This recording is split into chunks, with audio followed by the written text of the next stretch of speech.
Well, good morning, Miramar. I'm your host, Tamara G. On this Wednesday, October 24th, let's get started with the weather forecast for today. We are expecting some sun today, but also a 30% chance of rain. High getting up to about 85, low of 74. So I guess this is our fall here in Miramar, but let me tell you, it is going to be a beautiful day today, other than that 30% chance of rain. Speaking of rain, there is a lot of it that is going to be pounding Mexico. Hurricane Willa is coming ashore as a Category 5, at least that's what forecasters are saying. So those in the Mexico area of Puerto Vallarta and the other resort areas are definitely on the watch for Hurricane Willa coming. And we also have some other news about retired Justice Sandra Day O'Connor. She revealed in a letter yesterday that she's been diagnosed with the beginning stages of dementia, probably Alzheimer's disease. And of course, she was nominated to the bench by President Ronald Reagan as the first female Supreme Court Justice of the United States in 1981. She retired from the bench in 2006. Justice O'Connor is 88 years old. Check those lotto tickets. I have mine right here. That is because someone, at least we hope some people, have a chance of winning $1.6 billion. Of course, they say that's lessen your chances of getting struck by lightning or dying in an asteroid strike, but you just never know. So check those tickets. We all may be quitting our jobs today. Some other news that came out. Now, this is one of those that would only be described as, something happening in Florida or with a Florida person. But a Florida man was arrested for allegedly groping a woman on a Southwest flight bound for New Mexico. He told federal agents that President Trump said it is permissible to grab women by their private parts. 49-year-old Bruce Michael Alexander was arrested Sunday and charged with abusive sexual contact after a woman on a flight from Houston accused him of touching her around her bra line and elsewhere. The woman said she had fallen asleep on the flight and woke up to the passenger behind her grabbing the right part of her right breast. She originally thought that it was an accident, but when it happened the second time, I think she kind of figured it probably wasn't. Former Carolina Panther Ray Caruth walked out of prison and back into the free world on Monday. Hard to believe it's been almost 20 years since he was found guilty. Of course, he was the one who had arranged for the murder of his girlfriend, who was carrying his child at the time. She later died, but the child did live. He, again, is a free man now after nearly 20 years in prison. And congratulations to comedian Amy Schumer, that is. She has revealed some exciting news. She's expecting her first child with her husband, Chris Fisher, and she announced it by superimposing their heads on the top of Meghan Markle and Prince Harry. That Amy Schumer, she's hilarious. All right, that's it for your news headlines. When we come back, we're going to have an exciting show. We're going to be talking about Mission United coming up. Of course, they've got something great for the holidays and dealing with our troops and our veterans. And we also have a way for you to be a foster family for the holidays. So all that and more coming up right after this.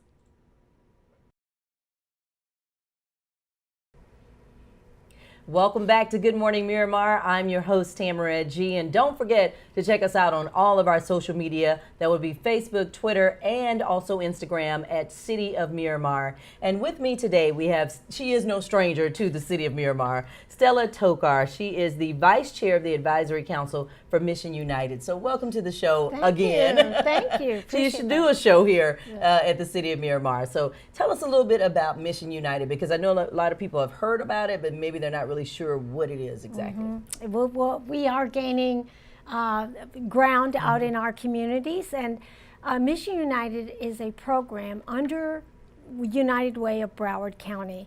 It's a program that is assisting our military families that are transitioning out of the military lifestyle into civilian lifestyle. And it is a transition, just like any civilian trying to get into the military. That's an adjustment, and it's equally an adjustment coming out of the military.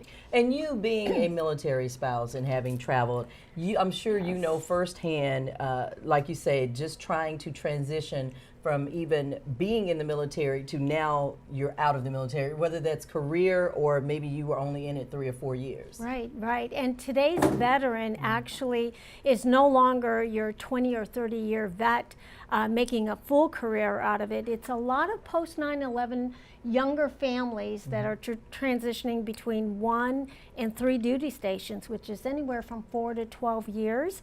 So these are young professionals with younger families moving into our communities. And Florida happens to be the 3rd state in the nation where military population tends to gravitate. We are next to Texas and California. And so we have a lot of influx throughout our entire state for military population. And so when you say transition, okay, I've now decided I'm going to get out of the military.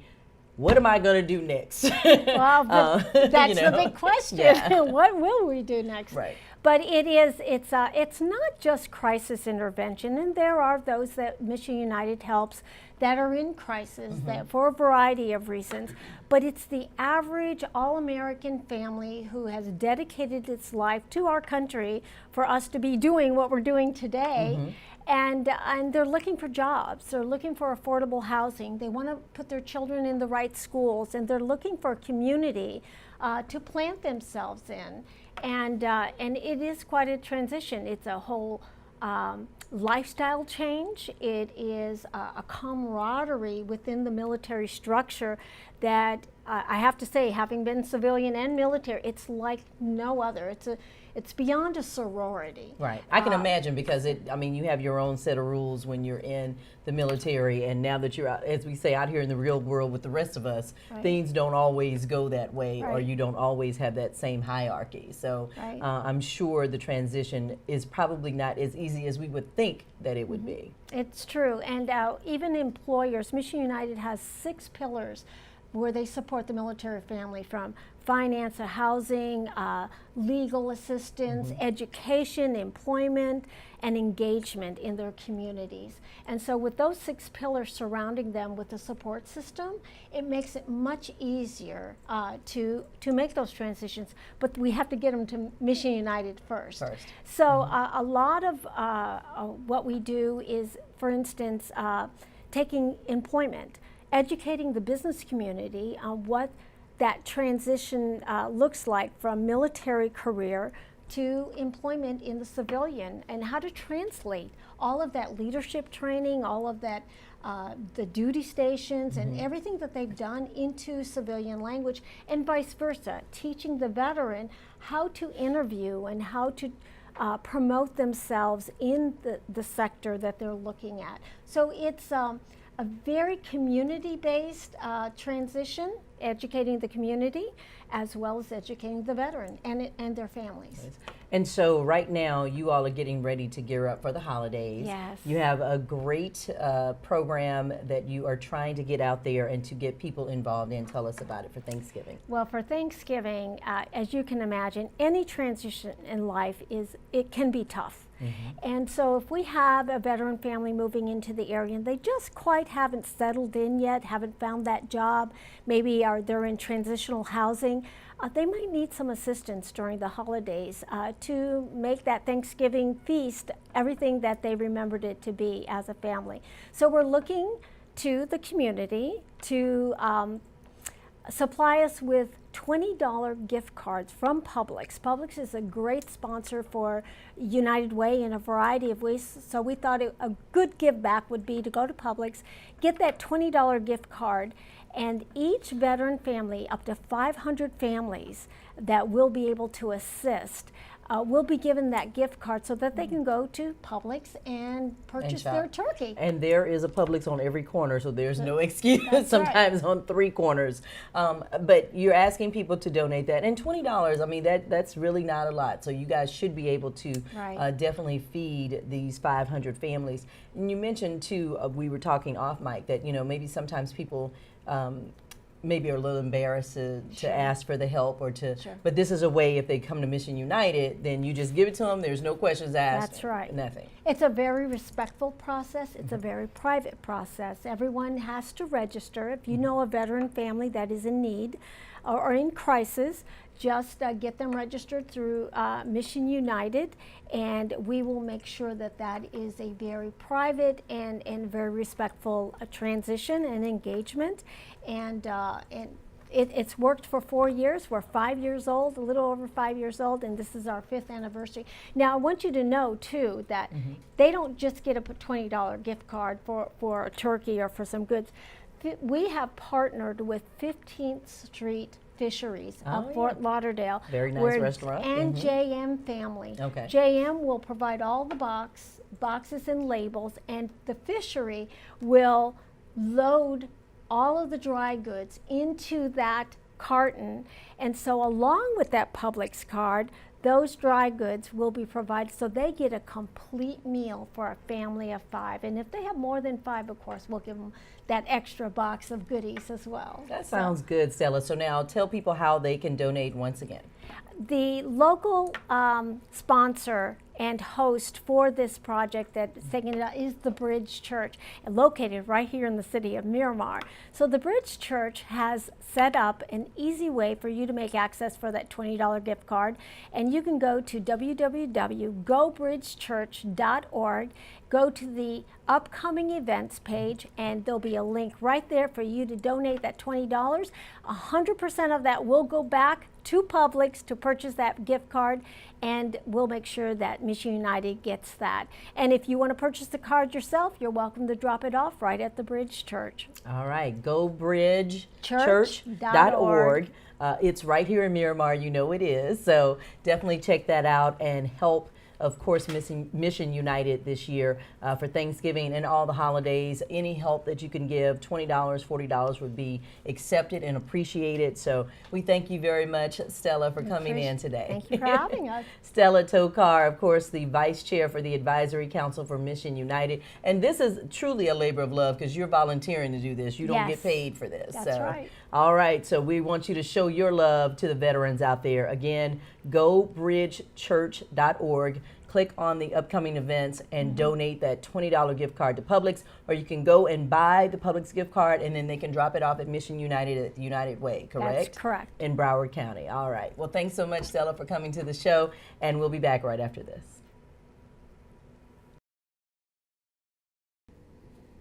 Hi, and welcome back to Good Morning Miramar. I'm your host, Tamara G. Again, don't forget to check us out on all of our social media at City of Miramar. That's Facebook, Twitter, and Instagram. And with me right now, we have Mr. Michael Williams. He is the president and CEO of Our Kids Miami-Dade Monroe, Inc. Welcome to the show, Mr. Williams. Thank you very much. And welcome to South Florida. You've been here, what, about a year now? It's been a year.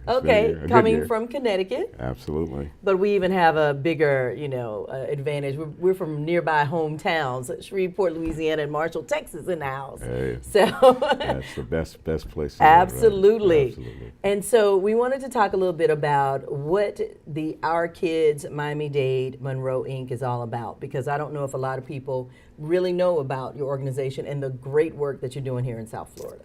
Sure. And thank you for the opportunity to be able to share this information and the work that we do. Most folks are familiar with DCF, and Department of Children and Families, and the work that that state agency does in regards to protecting children who are abused and neglected. Florida, one of probably only states in the union, have decided to privatize that work. Okay. And the way it works is whenever there's a abuse or neglect report made on a family, the Florida State DCF, or maybe in Broward in particular, the Sheriff's Office, they would go out and do that investigation of that referral or that report that's being made, which would take about 45 days to 60 days. Once they're done with that investigation and they determine whether or not that's, it's a valid report, or does the family continue to need extra services, or are children in danger and need to be removed, when they make that determination, then they transfer that case over to community-based care organizations. And there's 20 of them in the state of Florida. We are one of them. Okay. And we are the ones for Miami-Dade and for Monroe County. So when our DCF finishes their investigation, we then manage all of the cases that occur as a result of those investigations. And speaking of those cases, how many a year, just on average, do you all see? Because I know that, we in the media, we hear all the time or see all the time all these different things that are happening to kids, but we probably don't hear all of the reports that come out. Right, yeah, I don't have the actual statistic that you here. I mean, I can kind of guess at it as thousands. But what people, I think, should understand is that in the general population, it's less than about 2% of the general population that gets a report made on them for potentially abusing or neglecting their children. It's just so happened when it occurs, it makes it look as though it's a larger issue, and it's not. Right now, the major epidemic that's hitting the country is that of the opioid and the heroin use, and so that is, somewhat similar to what happened when the crack epidemic hit the country and removals of children from homes spiked and went into foster care. We're seeing that a lot right now in some of the rural and suburban towns here in Florida. And so, the first thing immediately that I thought about was, well, why can't they go and live with grandma, or why can't they go and live with auntie instead of going to live with a foster family? Right, and you're absolutely right. The child protection, child welfare system has changed dramatically over the past 20 years. There was a stigma associated with families and kinship and relatives that was within the practice of child welfare, to where some had believed that if a child was being abused in a home, then grandma should have knew it and intervened, or uncle or auntie should have got involved, and therefore we can't trust grandma and we can't even trust uncle or auntie for keeping them safe. So we label it as the apple don't fall too far from the tree syndrome. That was a real practice that was occurring across the country, and so a lot of children, when they were removed, were not placed with they them. were not. The system did not do it. The system did not trust family. The system didn't engage. The system now has made a whole 180. That is the first placement choice for any child that's removed from their families, that kinship and relatives, uncles, aunts, coaches, pastors, teachers, whoever comes up that knows that child would be the best option, because we've recognized that for children, when they are removed from their families, their biological families, the best thing to do to reduce the trauma that they will experience from being severed, having that relationship severed, is to put them with somebody they know, and not with a stranger. And that makes sense. Makes a whole lot of sense. And kids have been telling us that for years. Family's been telling us that for years, but sometimes bureaucrats and leaders think we know it all. We think we know it all, and and as a result, a lot of children's lives are ruined. A lot of hurt and pain occurred within our families, particularly within African American families, that disproportionately gets represented in foster care. For instance, in Miami-Dade County, the black child population is only 14%. But the kids in foster care, 68% of them are black kids. So that's a huge, staggering, disproportionate number. And so can you imagine then what's happening within those families and those communities from which those children and families are coming from? And so we got to be a lot more, racially sensitive, culturally appropriate in the way in which we intervene and serve those families, so that children and those families won't have the lasting traumatic effect of either a removal or just an investigation into their lives. And the fact that, I'm glad we brought that up, because that's one of the reasons why you're here, is that you are looking for foster families. Whether it's this time of year, there's a big push for it, but particularly just any time, you're always in the need for foster families. Absolutely, absolutely. I mean, the way in which we have organized our organization to intervene and serve families is around like 7 results, but 3 in particular. That first and foremost, when we get involved with a family and children are there and not removed, we need to do everything we can to strengthen that family unit so that children won't be removed. If that can't happen, then the next thing we want to do is make sure we give every kinship, relative, anyone who knows that child an opportunity to come forth and be a resource for that child, those children to live with them. And so we do a lot of recruitment and try to get into churches and other places and communities to say, you don't have to be afraid of the system to come forth when you know that your niece or nephew is going through a situation and can possibly be brought into DCF care. The best thing to do is come forth. And then if we can't find a relative or someone they know, then by all means we want them living in families. Okay. And that's where we need foster families to come forth. And there are a lot of people who have a desire to do this but just don't know how to get started. Right. And and heard some horror stories about what it means to be a foster parent and how bad the system treats foster parents when they do this. And some of those may have been true, and we've come a long way, and I just want to make sure we stress that the system has been getting better over the years and over the decades, and we got a long way to go. But we do need foster parents. We do need people in communities. And of all cultures and backgrounds, absolutely. right, here in South Florida. Absolutely, absolutely. I mean, the uniqueness of the children requires us to be able to find foster parents from every walk of life who can meet that unique child's need. Okay. And so how can people get involved, particularly if they are interested in becoming a foster parent? Right. So first would be to express their interest. And they can do that by calling our office. We have a recruitment hotline at 855-786-5437, or simply hit us up on an email at recruitment@ourkids.us. And once we get that information and your interest is made known to us, then one of our many recruiters will immediately follow up on it and begin to have a conversation with people, because sometimes it's about getting the right information to folks. And when that conversation happens, and some of the questions may be uncomfortable that's being asked, it's not to rule anyone out. It's just a set of questions that need to be asked, because we have vulnerable children that we have to protect. Right. And so things in your background may not preclude you from being a foster parent. Absolutely. Arrested 15 years ago for certain things. I mean, in the past, somebody may have looked at that negatively, but we know it had nothing to do with harming children. Right. Then that's not an exclusionary criteria. Okay. Whatever your lifestyle may be, and how you're living, some of those things in the past may have said no, but for us, it's like, no, children need loving homes. That's what we're trying to look for, and we screen people based on their ability to give children love that they need. And so getting through that process with our recruiters is one that we're doing more inviting kind of screening rather than exclusionary kind of screening, so that then they can go through the next stage. That next stage is a 6 to 8 week training program called Pride, which prepares foster parents for all the different aspects of parenting children who've been removed due to abuse and neglect, because those children come sometimes with a lot of trauma. May need some counseling, they need therapy. some counseling. Yeah, they come with a lot of needs and issues that it requires a systems involvement to support them, not just an individual parent. Okay. And so just being prepared for what that will look like is a part of the Pride training that's given to them.